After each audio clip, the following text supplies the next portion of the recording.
Hey guys, Brian Davis and Denny Sipley here from Spark Rental. Hi, everyone. How are you? Happy Tuesday, as always. Super excited to be with you.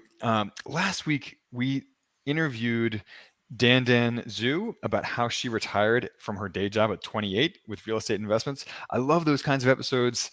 Get a glimpse into real people's lives and how they actually achieved this. The week before that, we interviewed a guy who reached $1 million net worth at the age of 31, again through real estate. And he was only earning like $55,000 a Yeah, year. It's not like he's he had working for a movie a movie theater. theater. Yeah. It's not like he was earning 300 grand a year or anything. He had an average income and reached $1 million net worth at 31. So it goes to show you can do it. It's right. It is doable. We hear the stories all the time. I mean, we put some on here, and I know a lot of people say, "Nah, it can't," but it can. So, Well, and who was it that said whether you believe you can or believe you can't, you're probably right. mm, so it's true. That is true. So as you guys join us, let us know where you're tuning in from. We always love to hear that stuff. This is an interactive show. It's not just us lecturing at you. Today, we're talking all about why self-storage investments beat residential real estate investments. And, we say that not to be smug or to try to show off anything. Denny and I both cut our teeth with residential real estate investments. Most of our real estate portfolio is residential real estate investments. So we're not trying to knock residential real estate, but so many people overlook self-storage facilities when they get into real estate investing. And the goal here that you always talk about, and I know it means it a little bit differently, is to diversify, but it's also to diversify the type. You don't want to keep everything in one area. And we all saw that evidence with COVID, and like office buildings just went, so it's important to have a little bit of this and a little bit of that. No question. And there's many different types of diversification.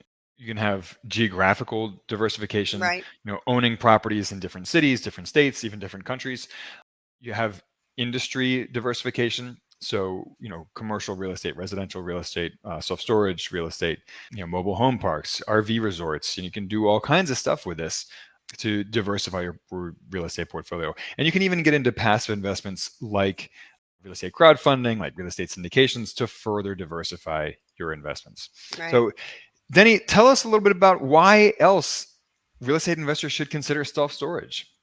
Well, me coming from a background of managing a lot of units at once can tell you that you're not going to have a lot of people arguing. You're not going to have those kind of noise complaints. I don't think people's things make noise.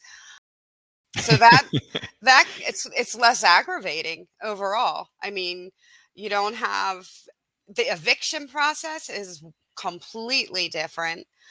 And in some cases, you have to check with your state, but in some cases, you can have, like that TV show where they auction off the No, content. So you make money on that too. So I mean, it's a lot different than, the kind of rigmarole you have to go through to evict a person. yeah, so less management stress and headaches, less management labor, less regulation, like you Hmm. pointed out, Denny. In some cities and states, it can take a year to evict someone. I've had it take a year to evict residential tenants before. That's Right. not going to happen in self-storage. If someone Mm-mm. doesn't pay for their unit, the eviction process is really fast and you remove their stuff from the unit. It's Even very easy. maintenance, overall maintenance and upkeep and repair. My husband actually does some work for two self-storage units near us. Okay.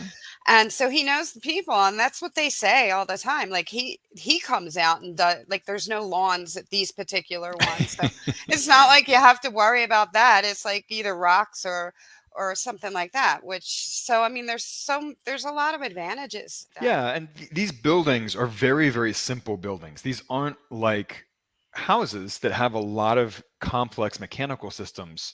Um, Self-storage buildings, you have very basic wiring just to have lighting. And some of the more advanced self-storage facilities do offer climate control, but not all of them.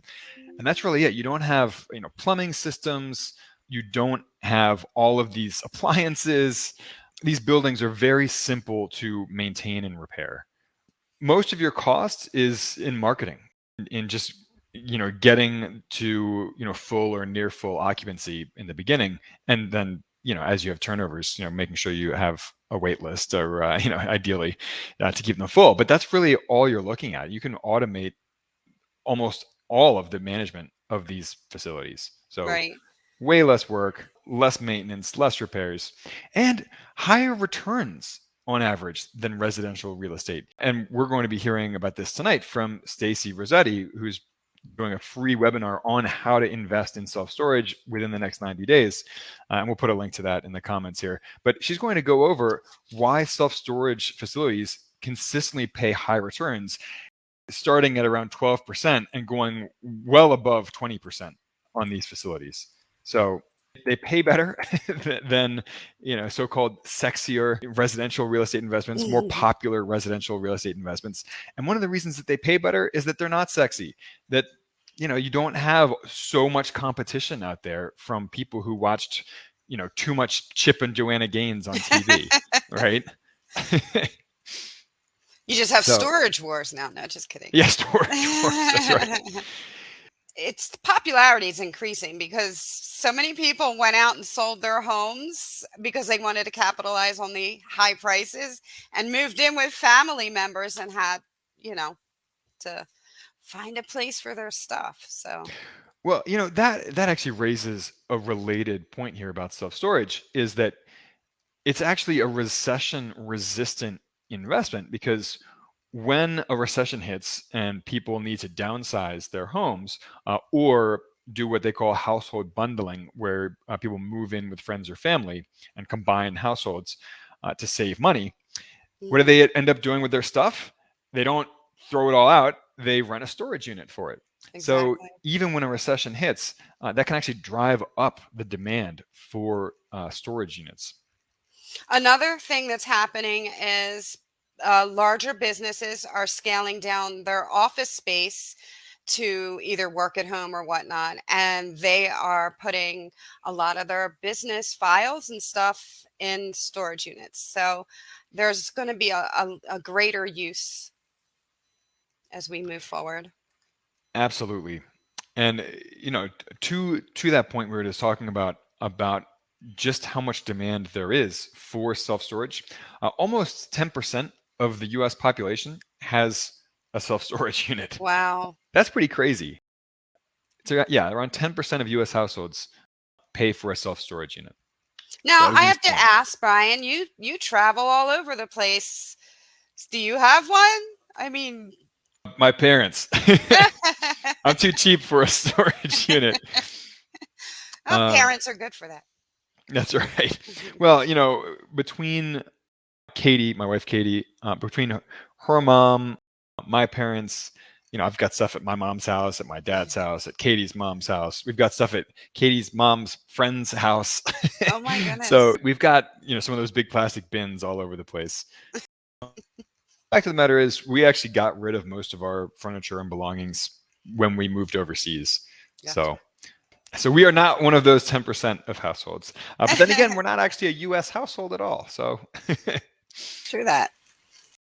So tonight, free webinar from Stacy Rossetti. She's coming in to deliver a free presentation to you guys on how to invest in self-storage units within the next 90 days, and how to earn 15% or more returns on self-storage. It's gonna be a great webinar, 8 p.m. Eastern tonight, 5 p.m.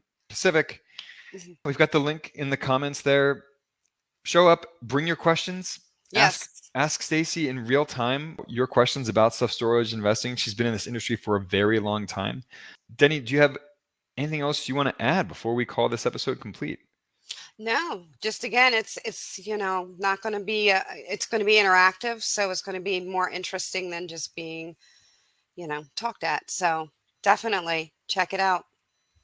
All right, guys. Well, hopefully we'll see you tonight, 8 p.m. Eastern, 5 p.m. Pacific. Bring your questions, and we will see you soon. See you soon. Bye bye.